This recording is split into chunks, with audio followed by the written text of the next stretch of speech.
নমস্কার। গুরু কৃপাহি কেবলম। কোন ভাব থেকে কি বিচার করতে হয় সেই সম্পর্কে আমি আলোচনা করব।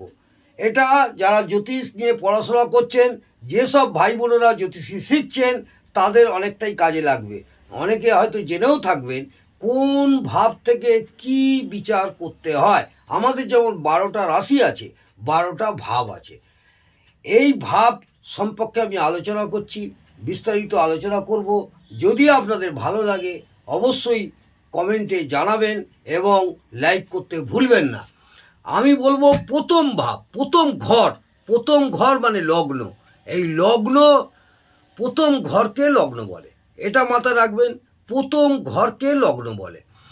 প্রথম ঘর দিয়ে জাতকে শরীর, সৌন্দর্য, স্মরণ শক্তি, যোগ্যতা, মান সম্মান, আয়ু, সুখ দুঃখ, স্বভাব, ধরন ইত্যাদি বিচার করা হয়। তাহলে বুঝতে পারলেন, প্রথম ঘর হচ্ছে লগ্ন। প্রথম ঘরকে আমরা লগ্ন বলি। সেখানে কি কি বিচার করব সেই সম্পর্কে আপনাদের বললাম। আবার আমি বলছি, প্রথম ঘর দিয়ে জাতকের শরীর বা জাতিকার শরীর, সৌন্দর্য, স্মরণ শক্তি, যোগ্যতা, মান সম্মান, আয়ু, সুখ দুঃখ, স্বভাব, ধরন ইত্যাদি আমরা বিচার করব। দ্বিতীয় ঘর অর্থাৎ ধন। প্রথম ঘর লগ্ন, দ্বিতীয় ঘর ধন। আপনারা সকলেই জানেন দ্বিতীয় ঘর ধন। সেই ধন, দ্বিতীয় ঘর দিয়ে জাতকের ধন সম্পত্তি, দ্বিতীয় ঘর দিয়ে জাতকের ধন সম্পত্তি, আর্থিক স্থিতি, পরিবার, শ্বশুরবাড়ি, অর্থ, রোজগারের পথ, বিদ্যা ইত্যাদি বিচার করব। এবারে আমরা তৃতীয় ঘর মানে পরাক্রম। এই তৃতীয় ঘর পরাক্রম দিয়ে আমরা কি বিচার করব? তৃতীয় ঘর দিয়ে জাতকের শিক্ষা, পরিবার, ছোট ভাই বোন, শক্তি, জমি জায়গা, নাট্যকলা, সঙ্গীত কলা, নৃত্যকলা, দেনা, বন্ধু, সহায়তা ইত্যাদি বিচার করব। তৃতীয় ঘর হচ্ছে আমাদের পরাক্রম। এই তৃতীয় ঘর থেকে আমরা যা বললাম এইগুলো মাথায় রাখবেন। চতুর্থ ঘর মানে সুখ। চতুর্থ ঘর মানে সুখ।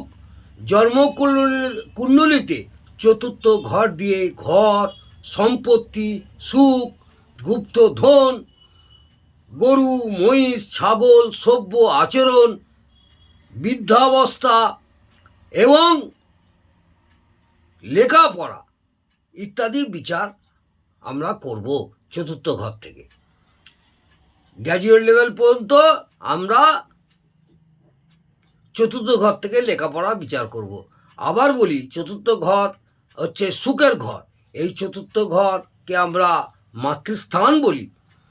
চতুর্থ ঘর দিয়ে ঘর, সম্পত্তি, সুখ, গুপ্তধন, গরু, মহিষ, ছাগল, সভ্য আচরণ, বৃদ্ধাবস্থা এবং লেখাপড়া ইত্যাদি বিচার করব। পঞ্চম ঘর থেকে আমরা সাধারণত সন্তানের বিচার করি। পঞ্চম ঘরের দ্বারা সন্তান, বিদ্যা, বুদ্ধি, ঐশ্বর্য, প্রেম, রেস, লটারি, জুয়া, সাট্টা, গোয়েন্দাগিরি, কাব্য রচনা, যন্ত্র মন্ত্র, যোগাভ্যাস ইত্যাদি বিচার করব। এখান থেকে আমরা লেখাপড়ার মাস্টার ডিগ্রি এবং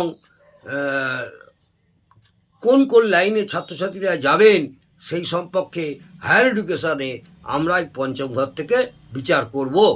ষষ্ঠ ঘর হচ্ছে আমাদের শত্রু ঘর। এই ষষ্ঠ ঘর, এর দ্বারা পাপ, অন্যায়, রোগ, শত্রু, অগ্নিভয়, বিষধর পানির ভয়, ঋণ, ঝগড়া, বিবাদ, জেল, লোকসান, শত্রুতা ইত্যাদি আমরা বিচার করব ষষ্ঠ ঘর থেকে। সপ্তম ঘর হচ্ছে জায়াভাব বা স্ত্রী।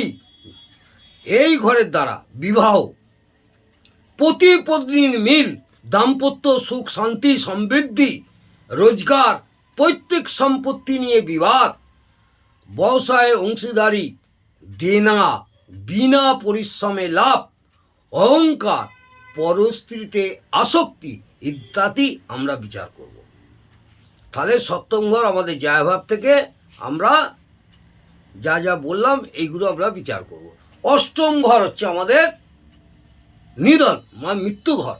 এই ঘরের দ্বারা জাতকের আয়ু, মৃত্যু ও মৃত্যুর কারণ, দুর্ঘটনা, কঠিন ব্যাধি, উচ্চস্থান থেকে পতন, বাধা, কষ্ট, অপমান, নিরাশা, নিন্দা ইত্যাদি আমরা বিচার করব। মনে রাখবেন। আর নবম ঘর হচ্ছে আমাদের ভাগ্য। কুণ্ডলীর নবম ঘরের দ্বারা জাতকের ভাগ্য, ধ্যান, ধর্ম, তীর্থযাত্রা, ভবিষ্যৎবাণী, স্বপ্ন, ধার্মিক বিচার ভাবনা, সহায়তা ইত্যাদি বিচার করব। আর দশম ঘরকে আমরা সাধারণত কর্মঘর বলি। এই কর্মর দ্বারা এই ভাগ্য প্রসন্ন হয় বা খারাপ হয়। এই কর্ম দ্বারা আমাদের ভাগ্য প্রসন্ন হয় বা খারাপ হয়। জন্মকুণ্ডলীতে দশম ঘরে কর্ম থাকায় এর দ্বারা ব্যবসা, সরকারি চাকরি, প্রসিদ্ধ, মান সম্মান, উপাধি, ধর্ম কার্য, শুভ কার্য, কৃষি কার্য ইত্যাদি বিচার আমরা করব। একাদশ ঘর আয়ের ঘর। এই ঘরে জাতকের আয়ের পথ, পৈতৃক সম্পত্তি, সোনা, রূপা, উচ্চ পদ লাভ, ক্রয় বিক্রয়, বিদ্যা, রাজকীয় পুরস্কার ও সম্মান লাভ ইত্যাদি আমরা একাদশ ঘর থেকে বিচার করব। দ্বাদশ ঘর হচ্ছে আমাদের ব্যয়ের ঘর। এই ঘরের জাতকের ব্যয়, মোকদ্দমা, বদলাম, কারাবাস, দণ্ড বা জরিমানা, কষ্ট, চোর ডাকাতের ভয়, বিদেশে যাত্রা ইত্যাদি আমরা এই দ্বাদশ ঘর থেকে বিচার করব। তাহলে আমাদের মনে রাখতে হবে 12টা ভাবের কোন কোন ঘর থেকে আমরা কি কি বিচার করব। যদিও অনেকেই আপনারা জানেন, তবুও আমি যারা ছাত্রছাত্রীরা শিখছেন তাদের উদ্দেশ্যে আমি এটা বললাম, তাদের আশা করব উপকারে লাগবে। নমস্কার, জয় মা তারা।